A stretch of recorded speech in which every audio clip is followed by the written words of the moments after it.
సమీరని నువ్వు వాంటెడ్గా అరెస్ట్ చేయించావు కదమ్మా అని చెప్పి దర్శన్ ఆనంద్ మీద మండిపడుతూ ఉంటాడు. ఇక దాంతో ఆనంద అవును కావాలనే చేయించాను, ఎందుకంటే ఇదంతా ఆ సమీరే చేసింది కాబట్టి అని చెప్పి సమీర రిసార్ట్లో నిన్ను ఎంతగానో మ్యానిపులేట్ చేసింది.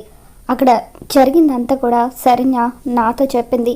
దాన్ని బట్టే సమీరనే ఇదంతా చేసిందని నాకు తెలిసిందని చెప్పి ఆనంద అంటూ ఉంటే, నువ్వు సమీర గురించి చాలా తప్పుగా ఊహించుకుంటున్నావమ్మా. సమీర అటువంటిది కాదు, తను చాలా మంచిది, తనని నేను ఇంకా ప్రేమిస్తున్నాను. సమీర గురించి లేనిపోనివన్నీ నాతో చెప్పి తనని నాకు దూరం చేయాలని అనుకుంటున్నావేమో. సమీరని నాకు దూరం చేయగలవు, కానీ శరణ్యని మాత్రం నువ్వు ఎప్పటికీ నాకు దగ్గర చేయలేవు. శరణ్యని నా భార్యగా నేను ఎప్పటికీ అంగీకరించను అని చెప్పి దర్శన్ అంటూ ఉంటాడు. దాంతో ఆనంద భైరవి, దర్శన్ ఆ సమీర నిజ స్వరూపం నువ్వు తెలుసుకునే రోజు దగ్గరలోనే ఉంది, నా కోడలు నిజాయితీ ఏంటో నీకు తెలుస్తుంది అని చెప్పి ఆనంద భైరవి అంటూ ఉంటే, సరే అమ్మా అది కూడా చూద్దాం అని చెప్పి దర్శన్ ఆ గదిలో నుండి బయటకు వచ్చేస్తాడు. ఇక ఇదంతా చూస్తున్న అనన్య, ఇదేంటి మరిది గారు వెళ్ళి ఒక రేంజ్లో తన తల్లితో గొడవ పడతారనుకుంటే ఇంత సైలెంట్గా ఆ గదిలో సింపుల్గా మాట్లాడి వచ్చేస్తున్నారేంటి? సరిపోలేదు, ఈ డోస్ సరిపోలేదు. ఇంకా మరిది గారిని రెచ్చగొట్టి ఆ ఆనంద భైరవి మీదకు ఉసిగొలపాలి. అప్పుడే ఈ కుటుంబంలో మళ్ళీ గొడవలు మొదలవుతాయి అని చెప్పి అనన్య ఏం చేయాలా అని చెప్పి ఆలోచిస్తూ ఉంటుంది. ఇక వెంటనే రిసార్ట్లో రైడ్ చేసిన ఇన్స్పెక్టర్కి ఫోన్ చేస్తుంది. ఇన్స్పెక్టర్ గారు, పోయిన నెల 20వ తారీఖున మీరు అనంతగిరి హిల్స్లో ఒక రిసార్ట్లో రైడ్ చేశారు కదా, ఆ రైడ్లో ఒక 10 మంది అమ్మాయిలను కూడా అరెస్ట్ చేశారు అని చెప్పి అనన్య అంటూ ఉంటే, అవునండి, ఇప్పుడు దాని గురించి మీరు మాతో ఏం మాట్లాడాలని చెప్పి ఇన్స్పెక్టర్ అంటూ ఉంటారు.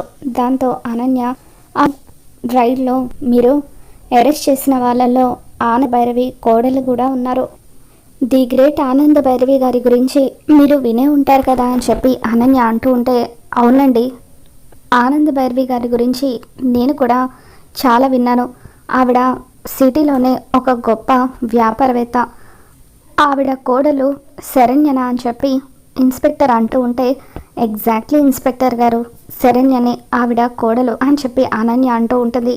ఆ రోజు ఆ అమ్మాయి నేను ఆనంద భైరవి గారి కోడలనని ఎంత చెప్పినా కూడా మేము ఆవిడ మాటలు నమ్మలేదు.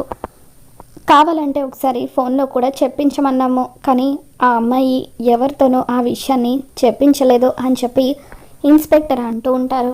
ఇప్పుడు నేను చెప్పదలుచుకుంది ఏంటంటే, ఆనంద భైరవి గారి కోడల్ని మీరు వ్యభిచారం కేసులో అరెస్ట్ చేశారని మీడియా ముందు చెప్పినట్లయితే మీరొక సిన్సియర్ పోలీస్ ఆఫీసర్ అని, డబ్బుకి పలుకుబడికి లొంగని మనిషి అని, చాలా స్ట్రిక్ట్ పోలీస్ ఆఫీసర్ అని ఈ ప్రపంచానికి తెలుస్తుంది.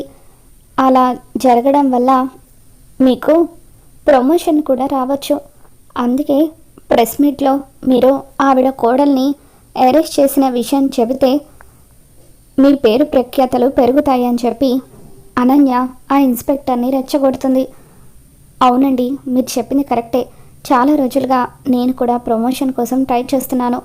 ఈ న్యూస్ని కనుక మీడియాకి లీక్ చేస్తే అందరూ కూడా నన్ను ఒక స్ట్రిక్ట్ పోలీస్ ఆఫీసర్ అనుకుంటారు. రేపే నేను ఆనంద భైరవి గారి ఇంటికి వచ్చి మీడియాని తీసుకొచ్చి మాట్లాడతాను అని చెప్పి ఆ ఇన్స్పెక్టర్ అంటూ ఉంటే అనన్య ఎంతగానో ఆనందపడిపోతూ ఉంటుంది. అమ్మయ్య, మొత్తానికి నేను అనుకున్నది జరగబోతుంది.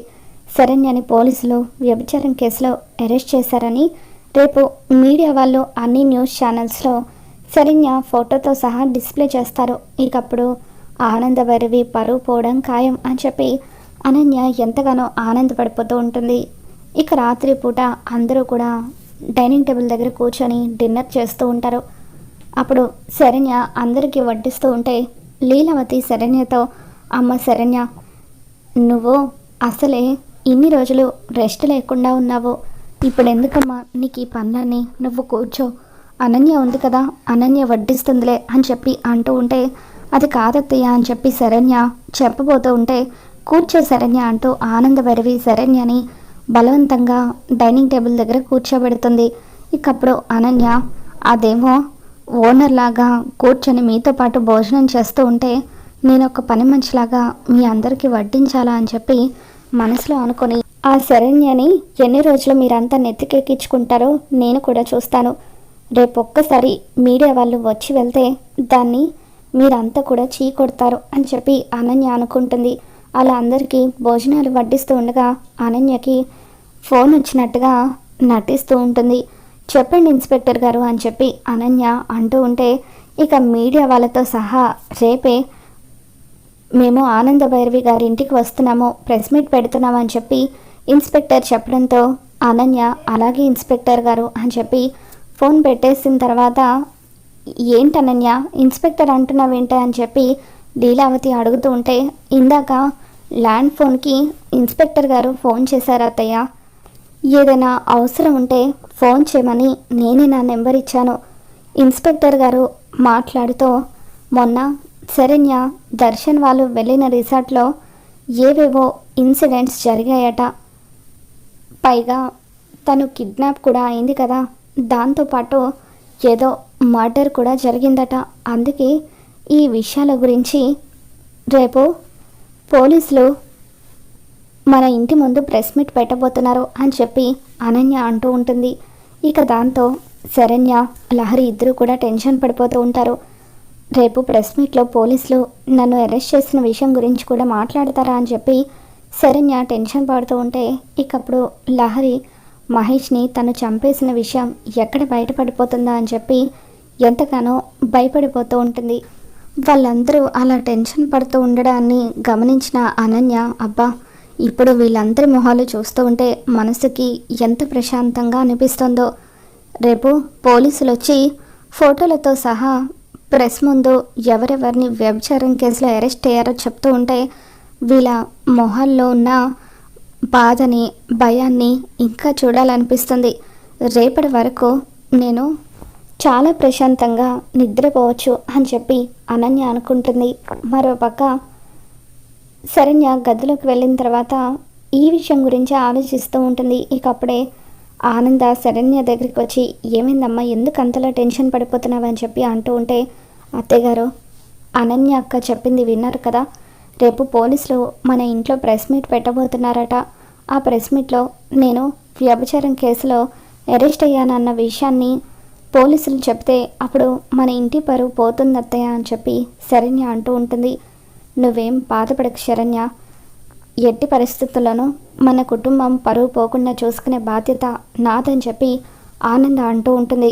మరో పక్క లహరి కూడా నేను మహేష్ని మర్డర్ చేశానన్న విషయం పోలీసులకు తెలిసిపోతుందా, ఒకవేళ పోలీసులు నన్ను అరెస్ట్ చేస్తే నా జీవితం అంతా కూడా జైల్లోనే గడపాల్సి వస్తుంది.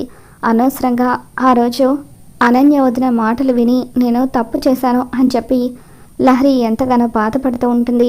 ఇకప్పుడే అనన్య అక్కడికి వస్తుంది.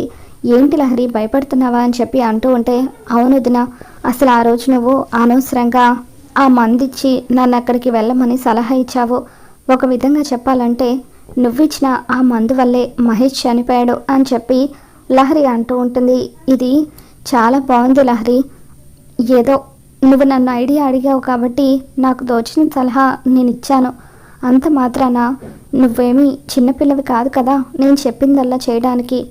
ఏది మంచో ఏది చెడో నువ్వు ఆలోచించి చేయాల్సింది అని చెప్పి అనన్య అంటూ ఉంటుంది. అయినా జరగాల్సింది జరిగిపోయింది, ఇప్పుడు నేను చేయగలిగింది కూడా ఏమీ లేదు.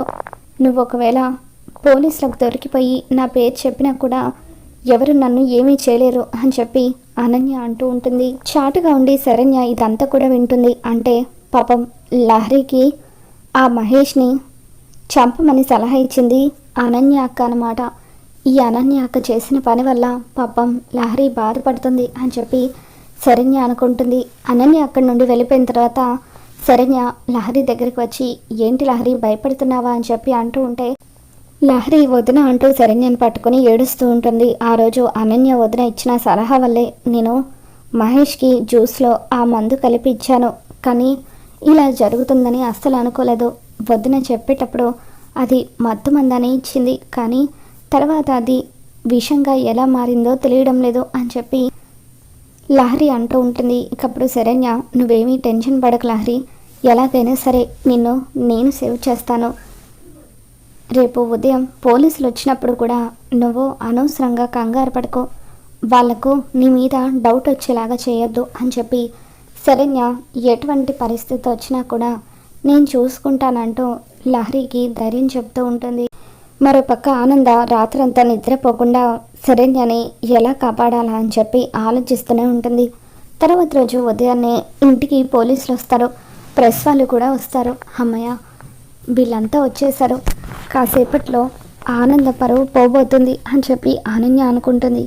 కొద్దిసేపటికి ఆనంద ఇంట్లో వాళ్ళందరూ కూడా బయటకు వస్తారు. ఇక అప్పుడు ఇన్స్పెక్టర్ మీడియా వాళ్ళకు ఎదురుగా కూర్చొని మాట్లాడుతూ, ఆనంద్ భైరవి గారి ఇంటి దగ్గరే ప్రెస్ మీట్ పెట్టడానికి ఒక బలమైన కారణం ఉంది, అదేంటో కాసేపట్లో మీకే తెలుస్తుందని చెప్పి ఇన్స్పెక్టర్ అంటూ ఉంటారు. మేము అనంతగిరి హిల్స్లో పోయిన నెల 20వ తారీఖున రైడ్ చేయడం కోసమని చెప్పి ఒక రిసార్ట్కి వెళ్ళాము. ఆ రిసార్ట్లో కొన్ని అనుకోని సంఘటనలు జరిగాయి. ఒక రైడ్లో మేము 10 మంది ఆడపిల్లల్ని వ్యభిచారం కేసులో అరెస్ట్ చేశాము.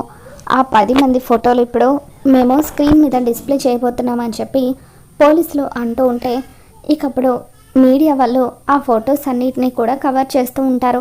ముందు 9 మంది అమ్మాయిల ఫోటోలను డిస్ప్లే చేస్తారు. 10వ ఫోటోగా శరణ్య ఫోటోని డిస్ప్లే చేయడంతో అందరూ ఒక్కసారిగా షాక్ అవుతూ ఉంటారు. ఇక ఆనంద శరణ్య పరువు పోకుండా ఎలా కాపాడాలని చెప్పి ఎంతో బాధపడుతూ ఉంటుంది.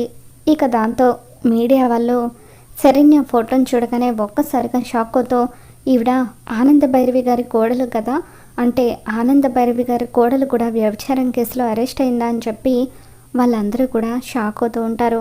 ఇక దాంతో ఆనంద లోపల ఎంతగానో భయపడిపోతూ ఉంటుంది. శరణ్య కూడా భయపడిపోతూ ఉంటే అప్పుడు లీలావతి, అమ్మ శరణ్య, ఏంటమ్మా ఇది, నిన్ను పోలీసులు వ్యభిచారం కేసులో అరెస్ట్ చేస్తారా అని చెప్పి అంటూ ఉంటే దర్శన్ సమీరని అసహించుకుంటూ ఉంటాడు. ఇక కొద్దిసేపటికి ఇన్స్పెక్టర్ మాట్లాడుతూ, ఆగండి, ఆనంద్ భైరవి గారి కోడల్ని వ్యభిచారం కేసులో మేము అరెస్ట్ చేసిన మాట నిజమే, కానీ ఆవిడ్ని మేము అరెస్ట్ చేయడానికి కారణం ఈ అమ్మాయి సమీర అంటూ సమీర ఫోటోని కూడా డిస్ప్లే చేస్తూ ఉంటారు. అన్యాయంగా మేము శరణ్య గారిని అరెస్ట్ చేసి పోలీస్ స్టేషన్కి తీసుకువెళ్ళాము. అందుకే అందరి ముందు, ముఖ్యంగా మీడియా ముందు శరణ్య గారికి, ఆనంద భైరవి గారికి మేము క్షమాపణలు చెప్పడం కోసమే ఈ ప్రెస్ మీట్ని అరేంజ్ చేశాము అని చెప్పి ఆ పోలీస్ ఇన్స్పెక్టర్, సారీ మేడం, ఎవరో చెప్పిన చెప్పుడు మాటలు విని దేవత లాంటి మీ కోడలు శరణ్యని మేము అరెస్ట్ చేసి పోలీస్ స్టేషన్కి తీసుకువెళ్ళాము, అందుకు మమ్మల్ని మా డిపార్ట్మెంట్ వాళ్ళను క్షమించండి అని చెప్పి ఇన్స్పెక్టర్ మీడియా ముందు ఆనంద కుటుంబానికి క్షమాపణ చెబుతాడు. ఇకపై మేము ఇటువంటి తప్పులు చేయమని, ఇలా వేరే వాళ్ళను తప్పుడు కేసులో ఇరికించాలని చూసిన వాళ్లకు సరైన శిక్ష పడేలాగా చేస్తామని చెప్పి పోలీసులు చెబుతూ ఉంటే ఇక ఆనంద ఎంతగానో ఆనందపడిపోతూ ఉంటుంది. పోలీస్ వాళ్ళు ప్రెస్ మీట్ ఎందుకు పెట్టారో తెలుసుకున్న శరణ్య కూడా, అమ్మయ్య, పోలీసులు ప్రెస్ మీట్ పెట్టింది ఇందుక అని చెప్పి సంతోషపడిపోతూ ఉంటుంది. మరోపక్క దర్శన్ సమీర నిజస్వరూపం తెలుసుకొని సమీర శరణ్యని అరెస్ట్ చేయించాలనుకుందన్న విషయాన్ని తెలుసుకొని ఎంతగానో బాధపడుతూ ఉంటాడు. ఆనంద భైరవిని ఎదిరించి మాట్లాడినందుకు దర్శన్, నన్ను క్షమించమ్మా, నువ్వు చెప్పింది వినకుండా నేను సమీరను వెనకేసుకొని వస్తూ నిన్ను ఎదిరించి మాట్లాడానని చెప్పి మనసులోనే ఆనందకు క్షమాపణ చెప్పుకుంటూ ఉంటాడు. ఇక తర్వాత ఆ ఇన్స్పెక్టర్ మాట్లాడుతూ, శరణ్య గారిది నిజంగా ఎంతో గొప్ప మనసు, ఆ రోజు ఆవిడ్ని అరెస్ట్ చేసి మేము పోలీస్ స్టేషన్కి తీసుకెళ్ళిన తర్వాత తిరిగి కొద్దిసేపటికి ఆవిడ్ని మేము విడుదల చేశాము. అప్పుడు మా పోలీస్ స్టేషన్ ఎదురుగా కూర్చొని చెప్పులు కుట్టుకునే వ్యక్తికి గుండెపోటు వచ్చింది. అప్పుడు ఆనంద భైరవి గారి కోడలైన శరణ్య గారు ఆవిడ దారిన ఆవిడ వెళ్లకుండా ఆ పెద్దాయనకు సిపిఆర్ చేసి ఆయనను బతికించారు. నిజంగా ఆవిడది ఎంత గొప్ప మనసు అని చెప్పి అలా పోలీసులు శరణ్య గురించి ఆనంద భైరవి గురించి ఎంతో గొప్పగా చెప్పడంతో ఇక ఆనంద భైరవి శరణ్య తన కోడలైనందుకు ఎంతో గర్వంగా ఫీల్ అవుతూ పోలీసుల వాళ్ళు తమ తప్పు తెలుసుకొని మాకు క్షమాపణ చెప్పినందుకు చాలా ఆనందంగా ఉంది. ఇక మీదటైనా నిజ నిజాలు ఏంటో తెలుసుకొని ఎవరినైనా అరెస్ట్ చేసేటప్పుడు వాళ్ళు ఎలాంటి వాళ్ళో తెలుసుకోవాలనేది నా విన్నపం అని చెప్పి ఆనంద భైరవి అంటూ ఉంటుంది. అలాగే వేరే వాళ్ళ మీద తప్పుడు కేసు బనాయించాలని చూసే వాళ్ళను ఎట్టి పరిస్థితుల్లోనూ మీ డిపార్ట్మెంట్ వదిలిపెట్టకూడదని ఈ సందర్భంగా నేను రిక్వెస్ట్ చేస్తున్నాను అని చెప్పి ఆనంద భైరవి అంటూ ఉంటుంది. ఇక అలా పోలీస్ వాళ్ళు శరణ్య గురించి గొప్పగా చెప్పడంతో అనన్య ఒక్కసారిగా షాక్ అవుతూ ఉంటుంది. మరి రాబోతున్న ఎపిసోడ్లో ఏం జరగబోతుందో మళ్ళీ మన ఛానల్లో తెలుసుకుందాం. ఈ వీడియో మీకు నచ్చినట్లయితే ఒక లైక్ చేయండి.